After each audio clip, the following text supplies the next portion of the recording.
What's happening, guys? Alright, today is Friday night, 9th of August. We are currently a little bit south of Philadelphia. Heading southbound on State Route 55. We're going to be picking up a load at Americold in Vineland, New Jersey. At least I'm hoping I can be able to. I'm currently bobtailing. I don't know if I might see that in my rear view mirrors there. There's no trailer following me around. So I had a nightmare of a load that I finally got out from under tonight via our drop yard in Pensacola, New Jersey, which is not too many miles north of Philadelphia.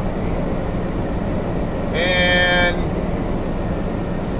yeah, we'll talk some more about that one. Well, actually, I think I might have already posted some of that content on the channel already, but I will kind of tell you the story about that. But anyway, I dropped the trailer loaded in the drop yard, and I was supposed to grab an empty, but there were no empties there. There was only one trailer that didn't have the reefer unit running. There were only like 3 trailers there beside the one that I dropped, and the one that didn't have the reefer unit running had a dry load in it. So like, well, that's not going to work. So eventually I ended up getting dispatched onto this load and getting permission to go ahead and bobtail down this way. Now there was some confusion on that though, because my daytime DL, my driver leader as we call him, she told me earlier today that it is preloaded and ready to go. It was actually, yeah, it should be loaded because it was supposed to be delivered down at the receiver early tomorrow morning. And there ain't no damn way that thing's going to get there tomorrow morning. No chance in hell. So, yeah, it should be loaded. As long as they're okay, as long as Americold's okay with me bobtailing in. I don't know if there was, if her spot communicated that there aren't any trailers. I need to get the load picked up and moving though, somehow. So we're going to be doing that. Hopefully there won't be any hiccups on that as far as that's concerned, but fingers crossed. I'm not gonna say it's definitely gonna be good. Because the nighttime DL I talked to did say that it was flagged as a live load, but again, it was supposed to be delivered at the receiver to, like I said, 1 a.m. tonight. So there ain't no way. I mean, I can't even reach the receiver on this shift. It's a little bit too far out of reach. I can get most of the miles knocked out, but no, I'm not going to knock them all out. So, anyway, what is going on here? Alright, so a little update on the house fire situation, because I hope you guys saw that video when I was delivering in Melrose Park, Illinois. Alright, so my wife and family have been staying in a motel room since then. That was last Wednesday. And tomorrow was moving day. We got ourselves a new home secured. We're going to be renting for now. Actually, we're going to be renting from a friend of ours. So, yeah, and it's a 1-year lease, but he's already said we can break the lease if we end up being able to buy a home in the near future. Not a problem. They're mainly just trying to help us out because of our screwed up situation. Anyway, on that, with that said, let's get on to the next thing. So after my last delivery, you guys saw, or what did I do? I delivered in Logan, New Jersey. I think I vlogged that one. I don't remember now. Anyway, I got through with that one. I get up to Paulsboro to the TA there to wash out my trailer and to get reefer fuel, and then I was supposed to go down to Pier 5 in Camden, New Jersey to pick up my reload going to Iowa. But while I was there in Camden, in Paulsboro, Well, actually, I was having weird sensations, even on my way down to Logan from Carlisle. And I was like, I wasn't sure what was going on, but it was just some kind of weird tingly sensations down in the, like, from my belly all the way down. And like, what the hell's going on? Like, what is this? I don't know. Well, long story short, I ended up having a kidney stone. My first time ever having one, and I hope that, to God, I never have one again, as that was not a fun experience. So, I get, you know, all right, so I'm getting reefer fuel. I kept getting this urge to pee, even though it didn't really feel like I had to go that bad, but I could tell I had an urge to go. So, I was like, I go use the restroom. And then I come back. Yeah, well, actually, they were having problems with the pumps too, the fuel pumps there. So I had to wait for them to come back online. And anyway, I use the restroom, come back. By then, the fuel island's back up and running. I get my reefer fuel. Then I go park because I'm not dispatched onto my load yet. And I don't know what's going on with that, and so I was going to wait to see, wait till I get dispatched before I start rolling. Well, I find out that I didn't get dispatched because the driver who was picking the load up was still busy picking it up, so they weren't able to dispatch me yet. Of course, you guys speed up as soon as I move over here to go run y'all. When y'all are doing 60 miles an hour. No, they're still doing 60 something. See this? This car here in front of me, this Jeep, their speed keeps wavering, so I'm having a hard time. I can't gauge what the people in front of them are doing because their speed keeps changing. So I don't know if they're just adjusting to the guys in front of me, in front of them, or if they're just playing road yo-yo a little bit. Anyway, alright, so I go back into the restroom again. I feel like I gotta do this a little bit, and I do. And then I come back to my truck, and I'm like, yeah, and then I start feeling like really shitty. Like, I don't feel good. I mean, even just maybe slightly nauseated. I'm like, I can't get comfortable. And I'm like, something's not right. And I was starting to get in pain too. So I started telling my DM, hey, there's something not right here. I don't know what's going on, but I don't know if I had a feeling I was having a kidney stone, but I couldn't rule out appendicitis or UTI, urinary tract infection, for those guys who don't know what that means. Or something else going on down there, like another infection down there, or a mass or something, whatever. I was just not sure. So, and even if it was a kidney stone, it's like, is this going to be something that I can pass on my own, or is it going to be something that's going to require medical intervention to get rid of? So, like, the more I was thinking about it, the more I was like, I should probably just go ahead and go to the ER and get looked at just to be sure, because even if it is a stone, I got to be sure that it's something that'll pass on its own, and so I do, and I almost throw up a couple times just even trying to walk from my truck to the front of the TA so I can catch the Uber over to the ER over in Woodbury, and I was just miserable on the way over there. Thank God I didn't throw up, but I had a trash bag, one of the California-style trash bags with me. If you guys don't know what a California-style trash bag is, you gotta try it. They're like way thicker than the regular ones you get from any normal grocery store. That is not gonna break open, very easily, like any ordinary grocery bag's gonna do. So that's what I'm talking about. So I take it with me just in case. Then I get over to the ER, get checked in. I'm like in agonizing pain, and like I can't get comfortable for anything. I don't want to sit down in the chair. I can't sit up. I can't sit down this way.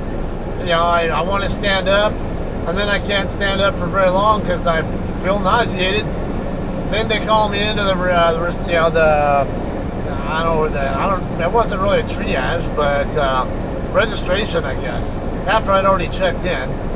And I'm in there talking to the lady there, and like, man, do you have something I can throw up into just in case? Because I can't guarantee I'm not going to throw up. So she goes, yeah, go ahead. Yeah, let me get some. So she gets some real quick, and within a minute after she gives it to me, I'm like blowing chunks. Well, I'm dry heaving first, and then it turns out I was just throwing up water pretty much. That's all. Because that's all I'd really been drinking and or consuming. We are 6 miles away from our ex. Let me get this zoomed in for you guys a little bit better. I ended up getting a CT scan done, and they ended up eventually confirming that it was indeed a kidney stone, and it was of a size that he thought would pass on its own. Well, man, the CT scan lady, CT tech, whatever you want to call her, she came into the exam room at one point to talk to the nurse, and she saw how bad I was. Like I'm kind of sitting on the floor and just doing anything and everything. Like she could tell I was in agony, like just a lot of discomfort. So it's like, well, let's get him on an IV and get him some morphine. He's not looking good. So the nurse finally, he took like 3 tries to get an IV started on me, but now I'm naturally difficult to get IVs in because I've gone through chemotherapy before for Hodgkin's lymphoma, and my veins are hard to find. Well, those ones here up on the back of the forearm, whatever, are not hard at all to find, but the ones over here where they like to go for are it's always really hard to find, and they always have to use those little butterfly syringes, the little 22 gauge syringes. And even then, that's not a guarantee they're going to get me right. So, yeah, he tried here once, and then he tried over on the right side once, and it didn't work, and then tried another spot on the right before he finally got it.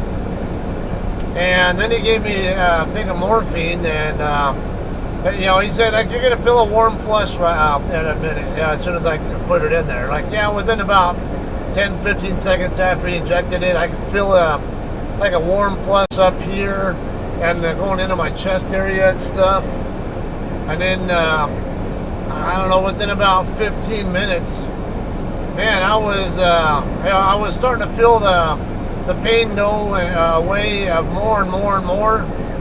Until I was kind of napping a little here and there too, and then I get in. I finally get a chance to go into the CT scan room to get checked out, and by then I was looking so much better that the CT scan lady was the CT tech, whatever. She was even saying, "Man, you look like a whole new man now because you look way different than you were when I first came in and saw you." I was like, "Yeah, I feel a lot different too," and. So they ended up prescribing me some, I forget what the hell the thing was, to kind of help make it pass a little more easily, as well as some ibuprofen. I think I took like 3 or 4 ibuprofens. Every 6 hours I had to take one. And I think like 2 the first day, and then another 1 or 2 the next day. But by then, because I was drinking so much water, trying to encourage it to pass as fast as I could. Thankfully, I did. I got it to pass while I was still sitting there in Paulsboro. Meanwhile, I didn't even mention that my DO went ahead and pulled me off that other load because I told her I needed to go to the ER. And so, anyway, yeah, I got it to pass. I was feeling way better, and then I got dispatched onto this other load that because some idiot driver from our company decided to hit a low bridge in Elizabeth, New Jersey, and they were like barely a block or 2 away from the customer they were trying to get to. The customer was like right on the other side of this 12-foot bridge, and they hit it. And they were like, how do you not see that? There's freaking clearly marked signs there telling you, and they got even flashy signs there. They have these diamond-shaped signs that are yellow, and even have flashy lights on them to warn you about something, and they say that here's a low bridge. And you can look ahead, and like at 12 feet, it's not that much higher than up here, so you can't miss it if you're paying attention. I mean, even if it's not labeled, you should know that it's, hey,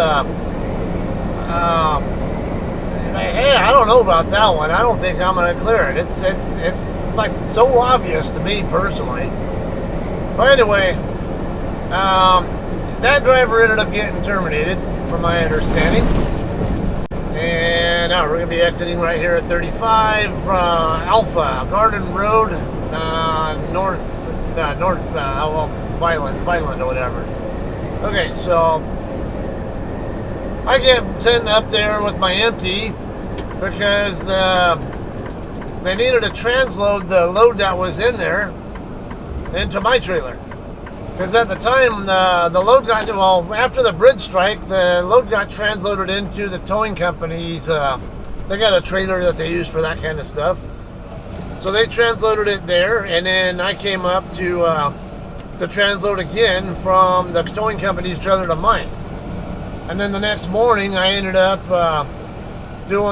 taking it over to that same customer, but the right way, sort of. I didn't hit any bridges. That's the important part.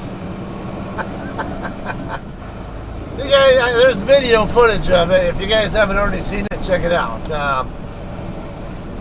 Anyway, let's see. Yeah, we're gonna make a right up here.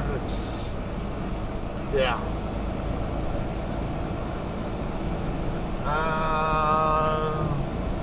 So right where that little sign, yeah, I think that sign with the green and, I mean, with the blue and white lights are, I think, or, oh no, right here, Vineland Industrial Park. Okay, no one behind me. Oh, there's a little truck stop right here, too. They don't have a Catskill, though, do they? I haven't been to Vineland in so many years. I remember coming out this way once with Cedar England, but I don't even remember who I was here for.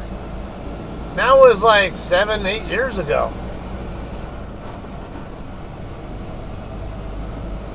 Alright, look like we are still down the street. Well, yeah, I'm expecting a right turn. It's going to be on Industrial Way, I think.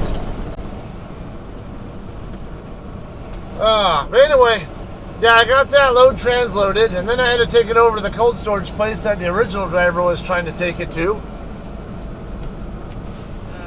Let's take a look at what's in here. I'm kind of curious. What else is over here? I mean, I know I can go either way, and I see Prime coming from what's probably the same place. But, yeah, I'm curious what else is around here. Borelli, I'm still fabricating. Alright, so, anyway, finally, they finally, cold storage place finally got that all sorted out, figuring out what got damaged and what didn't get damaged, reporting it to the two receivers that were on that load.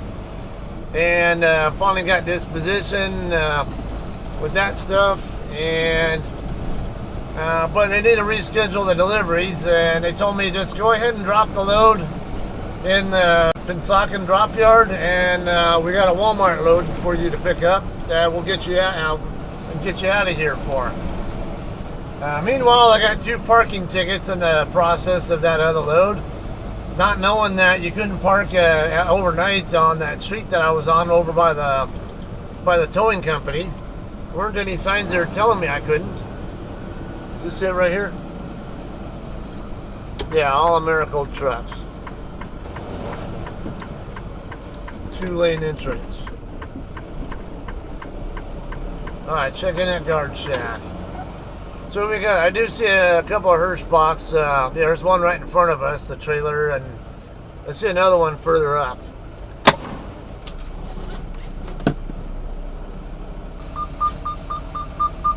Alright guys, we got bills in hand now. It is ready to go in trailer 00194. That'll be, I think, an older Hirschbach trailer, kind of like the one that's right in front of us. Let's check that one out first. I'm guessing it's, yeah, that could be it, for all I know. I know, I'm just, with that trailer number, I'm guessing it's going to be one with this older type of logo on it, so. Nope, that's not it. Nope, that's not it.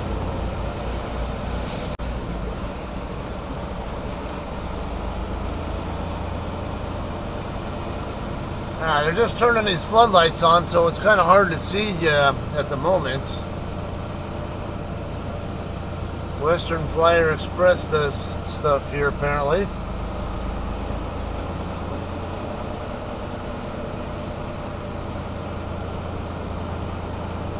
Is this all containers? This looks like all containers in this row. I don't think I'm even going to waste my time looking in that row unless I see some down on the other end that's not a container. Or WFX.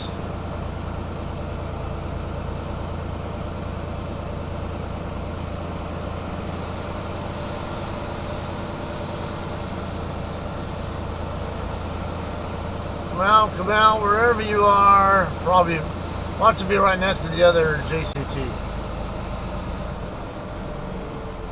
That's one of ours, but it's not mine, so.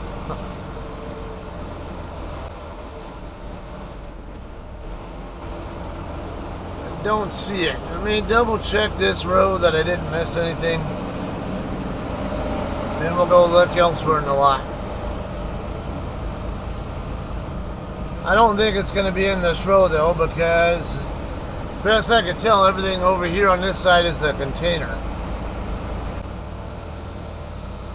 Yep.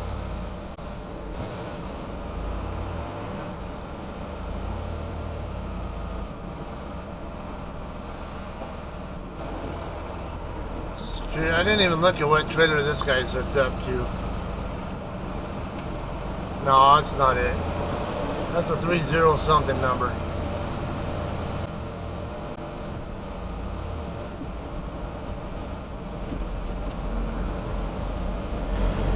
Oh, there it is. Just past it.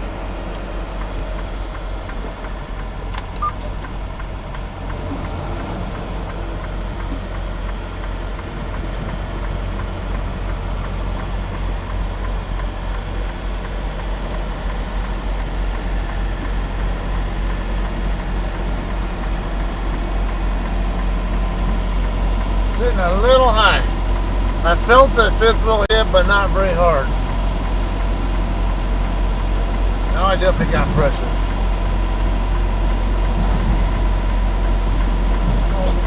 There we go.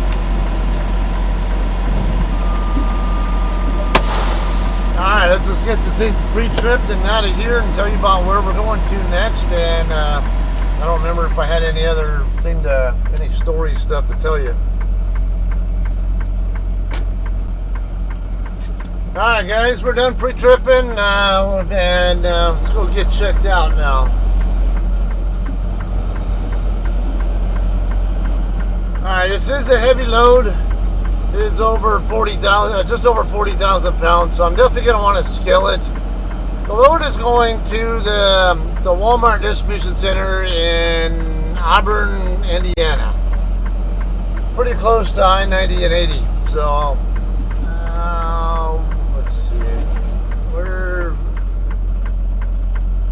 where do we check out at? That's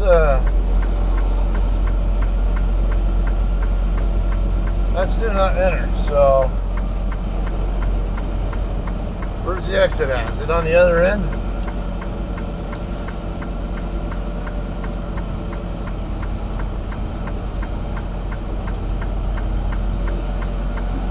Let's check over on this end. I don't know that I've ever been here before, so I'm gonna have to guess it's over here, because it's definitely not there. Alright, well, we're gonna end up scaling it at the TA in Paulsboro, New Jersey. Same place that I was at with my kidney stone. It's about a half-hour drive from here. And then from there, we'll be taking the Penn Turnpike all the way out. Now all the way up to up past Pittsburgh and into Ohio. we'll get on I-80 over there, and then it's I-80 and/or I-80, yeah, and/or I-90 the rest of the way across to I-69. Is this my checkout point right here? It looks like it. Yeah, there's an arrow pointing right here too. So, all right, I got it figured out. Yeah, as you see there, it's a 660-mile trip. With the terrain in Pennsylvania, I don't know how you'd be able to do that in one shift right at the start, but give me a second. Hello.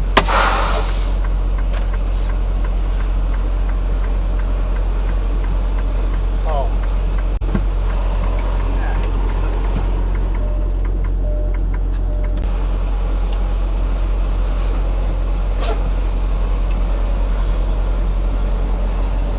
Alright guys, so I was trying to finish there.